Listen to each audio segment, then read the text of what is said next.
हम श्रद्धा से देव शास्त्र गुरु और संघ के पास पहुंच के सेवा करें, सेवक बन के सेवा करें तो कर्मों की निर्जरा होगी। अधिकारी मालकियत बनाकर अगर काम करेंगे तो कभी कभी कभी कर्मों की निर्जरा हो ही नहीं सकती, हो ही नहीं सकती, हो ही नहीं सकती। जो पुण्य मिला है, जो पुण्य प्राप्त किया है, उसके पहले वो और आपने धुला लिया। एक क्षण, एक समय का हमारा ऐसा कार्य करना हमारे लिए बहुत बहुत महंगा पड़ सकता है। हाँ, आजकल नाराज होने वाले और टुन्नाने वालों की कमी थोड़ी नहीं आंसू है क्या? थोड़ा सा कुछ हो जाए, हम तो आएंगे नहीं। नहीं आओ भाई, हम अपने ही चारित्र में, अपने ही आने वाले कल्याण के मार्ग में अवरोधक बन रहे हैं। दूसरे किसी का कोई घाटा नहीं है, कुछ भी होने वाला नहीं है, कुछ भी होने वाला नहीं है। अगर आगे बढ़ भी जाओ ना तो यश और प्रशंसा भी नहीं मिल सकती। कई सारे साक्षात प्रमाण हैं, कई सारे बेटा साक्षात प्रमाण हैं। हमने तो अनुभव कर लिया है, इन लोगों से और पूछ लेना, सोच लेना, विचार कर लेना। सेवा मात्र निस्वार्थ भावना से और सेवक बन के करोगे, चाहे क्षेत्र की हो, धर्म की हो, मंदिर की हो, समाज की हो, संघ की हो, गुरु की हो, किसी की भी हो, निस्वार्थ भावना से सेवक बन के करोगे तो कल्याण का मार्ग प्रशस्त होगा, कर्मों की निर्जरा होगी। अन्यथा आश्रव बंध जारी है, अन्यथा आश्रव बंध जारी है, आश्रव बंध जारी है। जिन जीवों को ये आज वर्तमान में यश, प्रशंसा, यशाकीर्ति जितनी कुछ मिल रही है, ये विश्वास मानना कहीं ना कहीं गुरु और संघ की सेवा के निमित्त से ही मिली है। परम सत्य है, परम सत्य। अरे दूर जाने की आवश्यकता नहीं है, दूर जाने की आवश्यकता नहीं है। बहुत बहुत श्रेष्ठतम उदाहरण हमारे सामने है। आचार्य भगवान विद्यासागर जी क्यों इतने ऊंचाई तक पहुंचे? क्योंकि ज्ञान सागर जी की असीम सेवा उन्होंने की। गुरु की सेवा का मेवा मिलता ही है, पर मेवा के लिए सेवा मत करे, कुछ प्राप्त करने के लिए सेवा मत करे। निर्लिप्त होके, निष्पक्ष होके और निस्वार्थ होके सेवा करते जाओ, फल मिलेगा। फल की भावना से काम करोगे तो कभी नहीं मिलेगा, नहीं मिलेगा। ठेकेदार बन के किसी मंदिर की, संघ की सेवा ना करे। मैं जैसा कहूँ वैसा ही होना चाहिए, और हमारी नहीं मानी सो हम तुम्हें नहीं मान रहे, घरे जाओ। हाँ, ऐसी स्थिति है। हम तुम्हें तभी तक मान रहे महाराज जब तक तुम हमारी मान रहे हो, तुम हमारी नहीं मान रहे सो तुम्हें नहीं मान रहे, अब जाओ तुम। किसी के नाराज होने से, किसी से टुन्नाने से और किसी के दूर होने से संघ का, गुरु का, भगवान का, जिनवाणी का, मैं कहता हूँ समाज का भी, घर का भी कोई काम रुकता नहीं। मैं रुकता है? घर में किसी ने कह दिया सहयोग मैं तुम्हें कुछ नहीं करूंगा, क्या घर का काम रुका? ऐसे तो कितने सारे नाराज होने वाले और कितने सारे सब कुछ मिल गए, पर सामने वाले का कुछ हो ना हो, स्वयं का नुकसान, स्वयं का घाटा, तो वहाँ पुण्य का तो घाटा हो ही गया। पुण्य का तो घाटा हो ही गया। हम 4 गुना और पुण्य करते, ठीक है, एक आध गलती भी हो गई तो और 10 गुना पुण्य करके उस गलती को मिटाने का प्रयास करते, हम पुनः गलती के पीछे गलती कर रहे हैं। मत करो गलती, मत करो गलती। संसार में सच्चा कोई मित्र है तो ये संग है, गुणों की कोई खान है तो ये है। जितने ये मिट्टी के तीर्थ बने हैं, चाहे सम्मित शिखर हो, चाहे छोटा से छोटा आपकी उदयगिरी क्यों ना हो, क्यों बने तीर्थ? दिलीप भैया जी बोलो ना, तीर्थ कैसे बने? ये मिट्टी के तीर्थ घंटों घंटों जाते हैं लोग, भागते हैं, ये तीर्थ वो तीर्थ, ये तीर्थ वो तीर्थ। सावन चल रहा है, बहुत सारे घूम रहे तीर्थ, पर तीर्थ बने कैसे? तीर्थ बने कैसे? तीर्थ बने कैसे, ये भी तो सोचो। जय गुरुचरण, जय गुरुचरण, जहाँ पड़े जग में तीर्थ हो। सम्यक शिखर भी अगर निर्ग्रंथ वे तीर्थंकर वहाँ नहीं पहुँचे होते तो वो भी तीर्थ नहीं बनता, वो भी तीर्थ नहीं बनता। वे भले ही अचेतन मिट्टी के कितने भी सुंदर तीर्थ क्यों ना हो, वे ईट चूने के तीर्थ है, पर वह तभी तीर्थ बने जब चेतन तीर्थ रूपी संघ और मुनि वहां पहुंचे, तभी वे तीर्थ बने, अन्यथा तीर्थ नहीं थे। हर स्थान को थोड़ी तीर्थ कहते हैं। तीर्थ वही है जहां ये सच्चे तीर्थ पहुंचते हैं। मैं नहीं कह रहा हूं, सोमप्रभ स्वामी कह रहे, मैं तो कुछ कहता ही नहीं हूँ शैलेंद्र जी, मैं तो कुछ नहीं कहता हूँ। जो यहाँ लिखा है वो मात्र बाँच के आपको सुनाता हूँ। वे तो अचेतन तीर्थ थे जिसके लिए लोग पागलों से ऐसे दौड़ते हैं, लाइन में खड़े हैं, और यहाँ चेतन तीर्थ दुकान के सामने से जा रहे हैं तो मुंह घुमा के फिर खड़े हो जाते। हमने देखा ही नहीं था महाराज। हाँ, हंस रहे मेम साहब, हमने देखा। उनको लगता है महाराज ने देखा ही नहीं है। हम भी कहते ठीक है भाई, तुमने नहीं देखा, ऐसे तुम्हें लग रहा है, तो हम भी नीची मुंडी कर लेते, नहीं देखो, तुम्हारे नमोस्तु करने के लिए थोड़ी हम तीर्थ बने, हम तो अपने कल्याण के लिए बने हैं और हम तो अपना कल्याण करके ही जाएंगे। तुम्हारे किसी नमोस्तु करने या नहीं करने से हमारा गुणस्थान न घटने वाला है न बढ़ने वाला है। तुम 50 बार नमोस्तु करोगे, 100 गुणस्थान बढ़ने वाला नहीं है, और तुम नहीं करोगे 100 घटने वाला नहीं है। वो तो मेरे परिणामों पर, मेरे परिणति पर है। इसलिए मैं तो अपना कल्याण करना चाहता हूं, तू कर या ना कर, तेरा कल्याण तेरे हाथ में। सेवा की बात कर रहे हैं, सेवा की बात कर रहे हैं। क्यों सेवा करनी? क्योंकि संसार में अगर कोई चेतन तीर्थ है, संसार में अगर कोई चेतन तीर्थ है तो उसका नाम है मुनि संघ, चतुर्वेद संघ। कर लो सेवा कर लो। जीवन में जो जो जो जो आवश्यक है वह सब सब तुम्हें मुनि संघ की, उन चतुर्वेद संघ की सेवा से मिल जाएगा। पर पुनः समझे, निस्वार्थ भावना से करना होगा। किसी अपेक्षा, किसी उम्मीद को लेकर हम करते हैं और फिर वह उम्मीदें हमारी पूरी नहीं होती, अपेक्षाएं पूरी नहीं होती, फिर हम संघ को भी उपेक्षित कर देते हैं। परम सत्य है पाटनी जी, ऐसी स्थिति है। हम कुछ ना कुछ दिमाग में लेके जाते, ऐसा होना चाहिए, ऐसा होना चाहिए, ऐसा होना चाहिए, ये मिलना चाहिए, ये कहना चाहिए, मेरी ऐसी बात माननी चाहिए, और जैसी ही हमारी बात की उपेक्षा होती है, कुछ क्षण भी, हमेशा नहीं, कुछ क्षण भी हमारी उपेक्षा हो जाती है, हम नाराज हो जाते हैं। हम दूसरों से दूर नहीं हो रहे हैं, हम अपने धर्म से और अपने आप से दूर हो रहे हैं, अपने पुण्य से दूर हो रहे हैं। ये भूल मत करना। सेवक बन के सेवा करो, सेवक बन के सेवा करो, चाहे चेतन तीर्थ हो चाहे अचेतन तीर्थ हो, सबकी सेवा मात्र सेवक बन के करो। अगर ठेकेदार बन के करोगे तो नरक के अलावा और कुछ भी मिलने वाला नहीं है।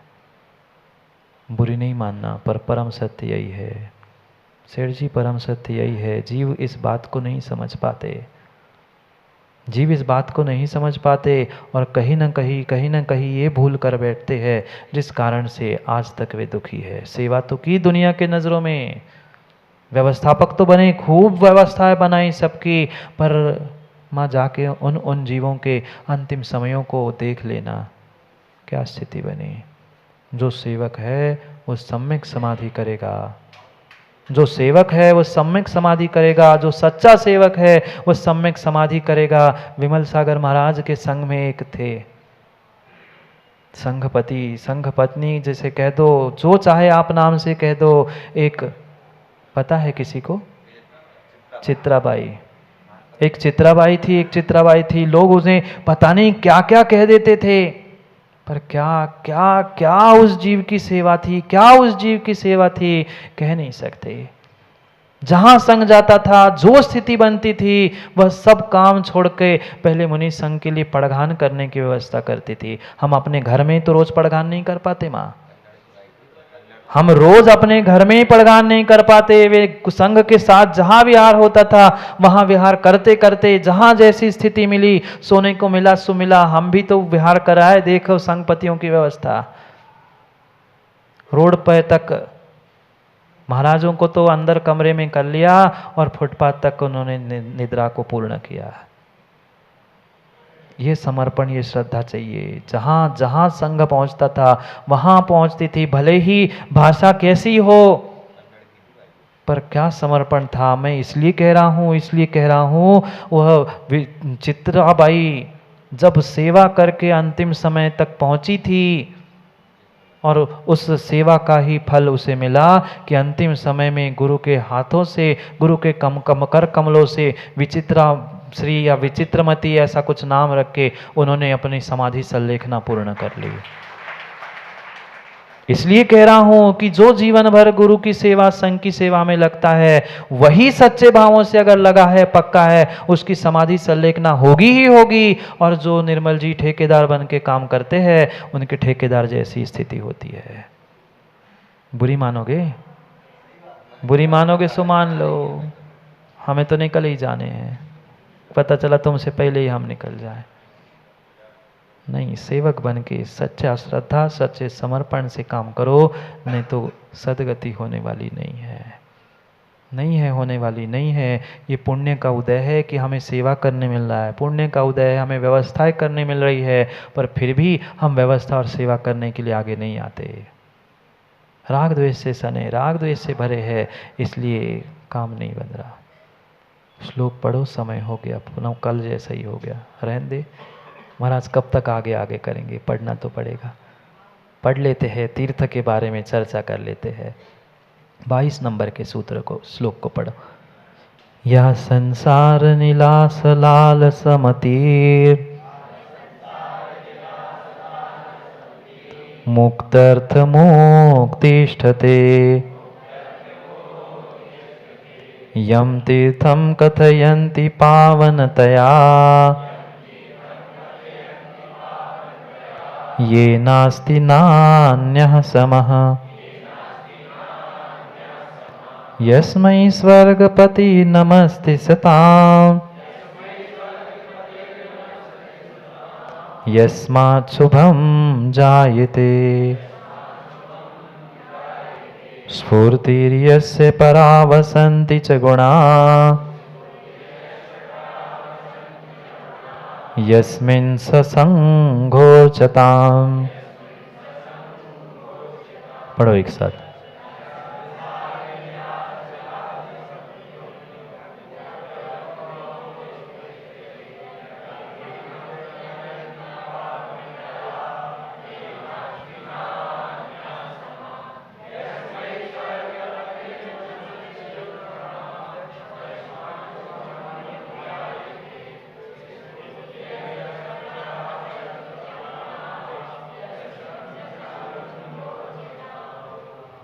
पढ़ा। यम तीर्थम कथयन्ति, उन्हें तीर्थ कहा। मैं अपनी कुछ नहीं बात कह रहा हूँ, यहाँ जो जो शब्द लिखे हैं वही वही हमें समझने हैं। कम से कम कैला जी शब्द ही समझ जाए तो कभी भविष्य में जीवन भी समझ जाए। श्लोक ही को समझ ले, तभी भीतर का लोक समझ में आएगा। यह संसार निरास लाल समतिर, जो इस संसार के विषय भोगों की लालसा से रहित है, मुक्तर्थ उत्तिष्ठते, मुक्ति के लिए, मुक्ति मार्ग के लिए, मोक्ष के लिए जो बुद्धि पूर्वक प्रयास कर रहे, प्रयत्न कर रहे, कौन? वो संघ, मुनि, आरिका, श्रावक और श्राविका। ये आलू प्याज खाने वाले, रात्रि भोजन करने वाले श्रावक नहीं है। मात्र जैन साहब लिखने वाले भी श्रावक नहीं है। नहीं तो कहते महाराज हम भी तो संघ में आ गए। ये श्रावक नहीं। जो सम्यक दृष्टि, जो व्रतों को धारण करता है क्रम क्रम से, वह मध्यम, जघन्य और उत्कृष्ट श्रावक की कोटि में आता है। ये श्रावक की बात चल रही है। वे श्रावक भी बुद्धि पूर्वक मोक्ष में बुद्धि लगाए हैं, मोक्ष की प्राप्ति के लिए प्रयत्न कर रहे हैं। क्यों? क्योंकि उन्होंने विषय भोगों को छोड़ दिया, विषय भोगों की लालसा को भी छोड़ दिया। ऐसे वे संघ के सदस्य होते हैं। यम तीर्थम कथयन्ति पावनतया, यही स्वयं पावन पवित्र होने के कारण से इनको ही तीर्थ कहा, चेतन तीर्थ कहा। बाकी तो अचेतन तीर्थ हर जगह, हर गली मोहल्ले में हो सकते हैं, पर चेतन तीर्थ मात्र संग है, जो गुणों की खान है। आगे बढ़ते हैं। ये नास्ति नान्य समा, इनके समान दूसरा कोई नहीं है। इन तीर्थ के समान दूसरा राहुल देव और कोई तीर्थ नहीं है। वे अचेतन तीर्थ माँ, एक समय अचेतन तीर्थ, वह आपके लिए कितना ही बुलाए, सम्यक शिखर अचेतन तीर्थ कहीं भागने वाले नहीं हैं। अचेतन तीर्थ कहीं भागने वाले नहीं है, वो जहाँ है वही है। पर चेतन तीर्थ हमें नगर में मिले हैं, हम नगर के चेतन तीर्थ छोड़कर अचेतन तीर्थ के पीछे दौड़ते हैं। वे भी चेतन तीर्थों से ही अचेतन तीर्थ बने हैं। नास्ते समा, उनके समान अन्य कोई नहीं है। यस्मे स्वर्गपति नमस्यति, स्वर्गों के जो अधिपति, स्वर्गों के अधिपति है, जिन्हें देव कहा जाता है, अमर कहा जाता है, वे स्वर्गों के देव भी उनको नमस्कार करते हैं, संघों को नमस्कार करते हैं। सताम यस्मात् शुभम जायते, जिससे जीवों का शुभ कल्याण होता है। किससे? संघ के दर्शन से, संघ की सेवा से, संघ की पूजा से, संघ की व्यवस्था से ही जीवों का कल्याण हो जाता है। यस्य परास्मृति यस्मिन् गुणा वसन्ति स संघा अर्चयाम, ऐसे संघ की अर्चयाम। महाराज अच्छा कहा, पूजा करो। हम रोज पूजा करते घर बैठे बैठे। यहाँ मात्र अर्च्याम का अर्थ पूजा नहीं है। अर्च्याम यानी पूजा के साथ सेवा भी, वैयावृत्ति भी। कितनी करते हैं, कितनी करते हैं, स्वयं निर्णय करे सचिन भाई। कहना बहुत आसान होता है, सामने आके करना उतना ही कठिन होता है। हम ना सुनने आ पा रहे ना पूछने आ पा रहे हैं, बाहर बातें देना बहुत आसान होता है। जो करता है उसे ही समझ में आता है कि सेवा संघ की क्या होती है। जय कुमार जी, आपने भी तो विहार करा के लाया था, आपको पता है क्या व्यवस्थाएं होती है। ये बहुत आसान है कि ऐसा है वैसा है, ये ऐसे नहीं वो वैसे नहीं, ये बस सब बातें कर लेना बहुत बहुत आसान है। पर स्वयं वहाँ उतर के काम कर लेना, सेवा कर लेना, सेवक बन के कर लेना, ये बहुत कठिन है। ये सबसे शुभ काम है। ये उस संघ की जिसकी उत्कृष्ट महिमा है, जैसे अभी कही, ऐसे उत्कृष्ट मित्र की सेवा करो। ये रिश्तेदारों की, माता पिताओं की मात्र नहीं, ये पड़ोसी, ये शरीर की भी नहीं। सच्चा मित्र मेरे भीतर था, वो धर्म था। सच्चा मित्र बाहर भी दिख रहा है तो वो गुरु सा, उसका संग था, उसकी सेवा करो, उसकी सेवा करनी चाहिए। भाग लो, समय हो गया, भाग लो, भाग लो, भाग लो। घर नहीं, संघ की सेवा में भाग लो, संघ की सेवा में भाग लो, तभी काम बनेगा, अन्यथा बनने वाला नहीं है। कोई कितना भी कहे, कोई कितना भी कह दे, प्रदीप जी भाग लो महाराज, सबको कह दो भाग लो भाग लो, पर वही पुण्यात्मा ऐसे भाग लेंगे और बाकी तो भाग ही लेंगे। देखते पर्यूषण में कितनी माताएं भाग लेती है और भाग लेती है। समय हो गया है, समय हो गया है। समय पे समय की बात के लिए समय पे मिलते हैं, क्योंकि समय पे किया गया काम समय को दिलाता है। बोलिए भगवान महावीर स्वामी की।